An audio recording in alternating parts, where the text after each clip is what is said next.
अरे रंडी, देख तोर मैया के यार ही लुखम आ तोरा कल घड़वा में घूस के रे मादर चोद आ तोर माई के बूढ़ के भथियान बिगाड़ दे रे रंडी। देख भेज दिल को फोटो झाट कबार बे कबार ली।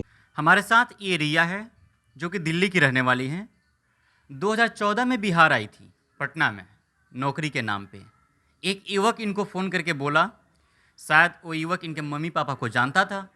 इनके मम्मी पापा भी उस युवक को जानते थे। उसके बाद इनके मम्मी पापा इतना ट्रस्ट कर लिए उस युवक पे, लड़का आने लगा, जाने लगा, बातचीत होने लगा, सब कुछ होने लगा। एक दिन वो युवक कहता है कि अपने बेटी को भेजिए, हम बिहार में पटना में रखवा कर नौकरी दिलवा देंगे। उसके बाद वो युवती आ जाती है पटना, बिहार। यहाँ पे जिस तरह से उस लड़की का एक्सप्लॉयटेशन होता है, शारीरिक शोषण होता है, उसके बाद से उस लड़की को ऑर्केस्ट्रा में डांस करने के लिए मजबूर कर दिया जाता है। उसके बाद से वो लड़की 2-3 साल तक ज़बरदस्ती तो करते रही, लेकिन वो लड़की उसमें इन्वॉल्व हो गई। वो भी आगे समझ ली कि शायद आगे इसमें फ्यूचर कुछ नहीं है, हमारी फ्यूचर कुछ नहीं है, तो वो भी ऑर्केस्ट्रा में ही डांस करने लगी। और आगे की कहानी मैं रिया के मुंह से रिया से ही जानना चाहता हूँ, इनसे ही जानने की कोशिश करते हैं। रिया, सबसे पहले अपना पूरा डिटेल बताइए आप। मैं दिल्ली की रहने वाली हूँ। मेरा नाम शशि उर्फ प्रिया है। पटना में आई थी नौकरी करने के लिए। नौकरी दीपू चंद्रवंशी का दोस्ती है कोई, वो मुझे नौकरी के नाम पे पापा मम्मी से बात करके बुलाया था। ये दीपू चंद्रवंशी कौन है? दीपू चंद्रवंशी जिसने मेरा 7 साल तक शारीरिक शोषण किया है। शारीरिक शोषण क्यों किया आपका? कैसे? क्यों आपने उस टाइम कोई आवाज़ उठाने की कोशिश नहीं किया? नहीं थी, एक बार की थी, गई भी थी थाना में, पर थाना से मैनेज करके फिर मुझे घर भिजवा दिया गया था, जिस टाइम मेरी 2 महीने की बेटी थी पेट में। आपने कैसे ट्रस्ट कर लिया उस लड़के पे कि आप पटना चली आई नौकरी के नाम पे? मैंने ट्रस्ट नहीं किया, पेरेंट्स ने भेजा था कि नौकरी मिल जाएगी, हम गरीब घर से बिलोंग करते हैं, इसलिए मैंने कोई ट्रस्ट नहीं किया। उस टाइम दिमाग ही नहीं था, कहता है कि नॉलेज ही नहीं था क्या सही है क्या गलत है। नाइन्थ में पढ़ रही थी मैं। पढ़ते पढ़ते मुझे इसने इंसान ने बुला लिया कि नौकरी देंगे, पढ़ाई भी करवाएंगे, कुछ भी नहीं करवाया और ऑर्केस्ट्रा में ला के डांस करवाने लग गया। उस टाइम कितने साल की थी जब आई थी पटना आप? तो मैं 14 साल की थी। 14 साल की एज में आ गई थी पटना? हाँ, 9th पास की थी और तुरंत ही यहाँ पे आ गई। तो ये बताइए, आगे जब आपने यहाँ से बिहार से लोग जाते हैं दिल्ली कमाने के लिए, खाने के लिए, और आप दिल्ली से बिहार होकर आई नौकरी करने के लिए, ऐसा क्यों? मैं तो नहीं आई, मुझे पेरेंट्स ने भेजा था, मुझे नहीं पता था कि यहाँ पेरेंट्स पे के दिमाग में कुछ तो खटका होगा ना? कोई भी पेरेंट्स चाहता है कि मेरा बच्चा अच्छी परवरिश करे, अच्छा कहीं अच्छी जगह रहे। पेरेंट्स को भी हम गलत नहीं बोलेंगे, उनको नहीं पता था कि मेरे साथ ऐसा होगा। आप लोग उस लड़के को कब से जानती थी? उस लड़के को मैं नहीं जानती थी। आपके पेरेंट्स कब से जानते थे? मेरे पेरेंट्स भी कुछ टाइम से ही उसको जानते थे, वो शादी में ही आया था हम लोग के।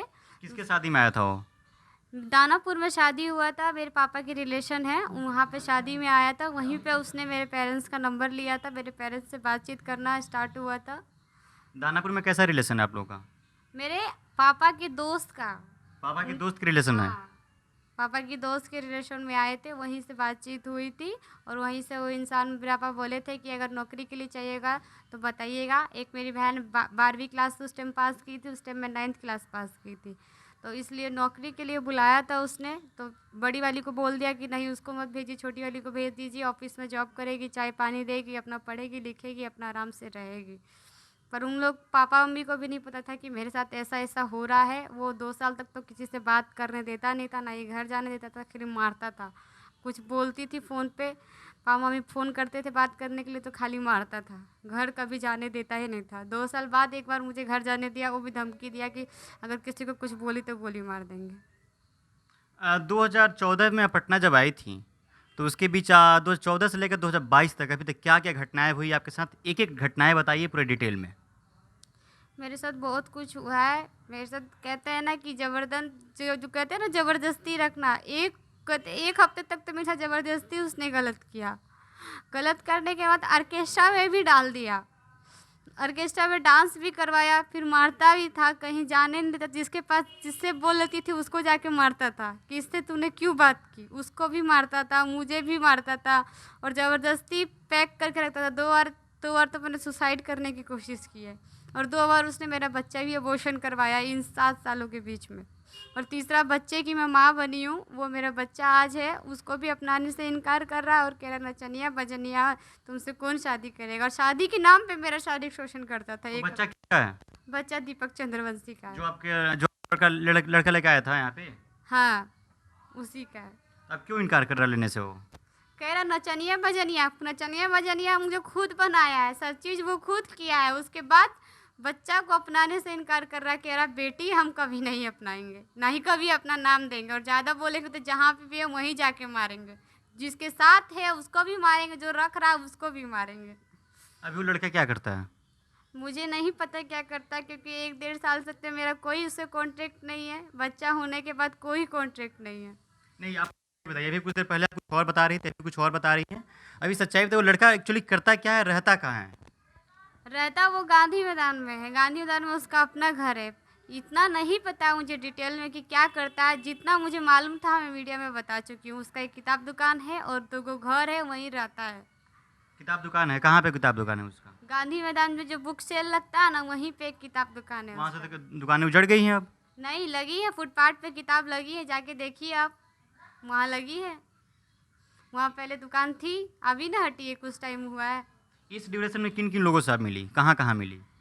हर जगह मैं जा जा के थक चुकी हूँ। गांधी मैदान थाना जाके थक गई हूँ। गांधी मैदान का थाने का मुंशी मुझे मारने उठता है, कहता है कि नहीं है आप महिला थाना होगी तुमको और मारती। अगर मेरे साथ कोई बदतमीजी हो रही है, हम थाने में जा रहे हैं, तो मुंशी को वैसे ज़रूरत क्यों है मारने की, हाथ उठाने की, बदतमीजी करने की? लड़की के साथ गलत हो रहा है, तुम उसको इंसाफ तो दिला नहीं सकते, ऊपर तो तुम उसको मारने के लिए हाथ उठा रहे हो। शर्म नहीं लगता है आप लोग को? कौन हाथ उठाया था? मुंशी गांधी मैदान का। उस आपके टाइम ऊपर? सुसाइड करने की भी कोशिश की। रात में इस फोटो वहाँ पे जितना भी कैमरा लगा है वहाँ पे चेक कीजिए। मेरे साथ बदतमीजी हुई, दवाई लेने जा रही थी, बुखार था उस समय मुझे, दवाई लेने जा रही थी, वहाँ पे मेरे साथ बदतमीजी हुई। तो गांधी मैदान थाना में रात में लेके गई अपने भैया को, जितेंद्र भैया को, और अपनी बहन को लेके गई। जितेंद्र भैया तो इस दुनिया में नहीं रहे, ख़त्म हो गए वो। भैया कौन है आपके? भैया नहीं रहे, 70 फीट पे रहते थे वो भैया, तो अब नहीं रहे। उनके साथ मैं गई थी थाना में अपनी बहन को लेके, अपने भाई को लेके, मुँह बोले भाई है, राखी बांधती थी, उनको लेके गई। तो गांधी मैदान थाना का मुंशी उल्टा हमको चढ़ता है मारने के लिए, सुनता नहीं है कि लड़की के साथ क्या हुआ है। वहाँ पे गांधी मैदान का जो फुटेज है वहाँ भी होगा, सब रिकॉर्डिंग होगा वहाँ पे भी। पर ऐसा क्यों किया गांधी मैदान थाना के मुंशी ने? क्यों नहीं सर से मिलने दिया और आवेदन लेके कहा ही नहीं एक्शन लिया? क्या वहाँ महिला पुलिस या कांस्टेबल नहीं थी? नहीं, रात में कोई नहीं था। महिला थाना में मिलने गई थी गर्दनी बाग आप? हाँ, महिला थाना से भी मिल के आई। महिला थाना कोई एक्शन नहीं ले रही है। फ़ोन भी करती हूँ कि मैम उसका फ़ोन खुला, ट्रेसिंग करके पकड़िए। जब वारंट निकला हुआ है, 3 महीना हो चुका है उसका वारंट निकले हुए। जो सिविल कोर्ट है उनने भी उनको डांटा है कि उसको अरेस्टिंग कीजिए। अभी कुर्की में प्रेयर चल रहा है कोर्ट से, कहते हैं ना कि उम्मीद, महिला थाना से कोई उम्मीद नहीं है मुझे। वो कोई महिला थाना खाली नाम का है, किसी काम का नहीं है, कोई उम्मीद नहीं है। कोई कानूनी कार्रवाई? एफआईआर की हुई मुझे 1-1.5 साल हो गया, उसको कोई एक्शन नहीं। कम से कम तो 1 महीना महिला थाना मुझे घुमाई है, उसके बाद मेरा एफआईआर ली है, फिर उसके बाद भी कोई एक्शन नहीं। उस लड़के को बुला के खाली समझाती है। अच्छा, कुछ अंदाजा है लड़का अभी कहाँ है या अभी फ़ोन कॉल्स आपको करता है? नहीं, मैं फ़ोन करती हूँ, वो लड़का मेरा फ़ोन नहीं उठाता है, फ़ोन नहीं उठाता है, इग्नोर करता है। उसको पता है कि फ़ोन कर रही है तो रिकॉर्डिंग करेगी, कोर्ट में देगी, इसलिए मेरा फ़ोन नहीं उठाता है, ना ही बात करता है। और जितना भी मेरे पास पहले वाला सबूत था सब उसने सब मिटा दिया। साथ की फ़ोटो, रिकॉर्डिंग, 1-2 रिकॉर्डिंग ऐसी है जिसमें उस इंसान ने गछा है कि मेरा बच्चा है, और फिर वो मेरे साथ ऐसा क्यों कर रहा है? ये जो फ़ोन है ना, ये फ़ोन में बहुत सारा सबूत है। इसमें उस लड़के का इतना कॉल रिकॉर्डिंग है, अगर आप भी सुन लेंगे तो सोचेंगे हम किस घटिया समाज में रहते हैं, किस घटिया समाज में रहते हैं, और क्या मानसिकता है लोगों का कि नौकरी के झांसा देकर युवतियों लड़कियों को लाते हैं दिल्ली से, गुजरात से, मुंबई से, बंगाल से, रांची से, लेकिन जब बिहार में वो लड़कियां आती हैं तो उनको ऑर्केस्ट्रा में ढकेल दिया जाता है, मजबूर कर दिया जाता है ज़बरदस्ती।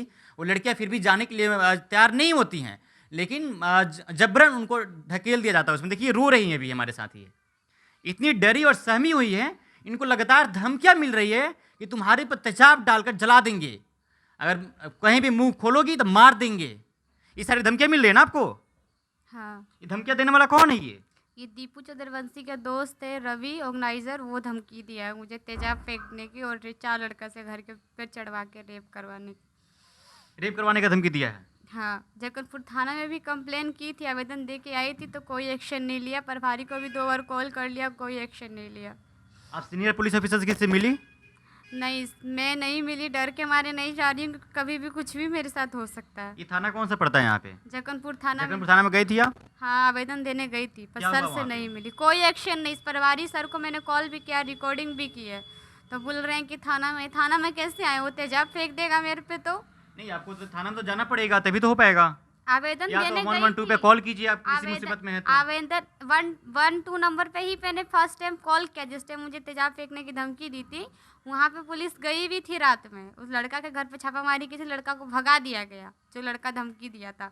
उसके बाद जगदलपुर थाना में गई, आवेदन दे के आई, कोई एक्शन नहीं। उसके प्रभारी को भी कॉल करते रही 2 बार मैंने कॉल किया, दोनों बार कह रहे हैं कि थाना में दोबारा आइए। जब आवेदन आपको दे दिया है तो आप एक्शन लीजिए ना, आप तेजाब फेंकवा के तब एक्शन लीजिएगा। उसका पूरा रिकॉर्डिंग भी 112 नंबर का भी रिकॉर्डिंग है, आईओ का भी रिकॉर्डिंग है, प्रभारी का भी रिकॉर्डिंग मेरे पास पड़ा है, तीनों रिकॉर्डिंग है। आप कभी सुसाइड करने की भी कोशिश की थी क्या? 2 बार करने की कोशिश की है। कब की थी? एक बार मैं जब मेरी बेटी थी 2 महीने की पेट में तब कोशिश की थी। एक बार मुझे गांधी मैदान थाना जब मुंशी ऐसे किया था तब सुसाइड करने की कोशिश की। जब कहीं से कोई उम्मीद ही नहीं है, पुलिस का कोई सहारा नहीं मिल रहा, तो लड़की क्या करेगी? सुसाइड ही ना करेगी। थाना किस लिए बना है? पुलिस किस लिए बनी है? लड़कियों की हेल्प करने के लिए कि लड़कियों को मारने के लिए बनी है? कहीं महिला आयोग से मिली थी आप? महिला आयोग से नहीं मिली हूँ, खाली लेटर दिया था वहाँ पे। मेरा लेटर कोरोना काल की वजह से वापस आ गया। कोरोना काल की वजह से वापस आ गया। वहाँ पे गई थी सीएम आवास?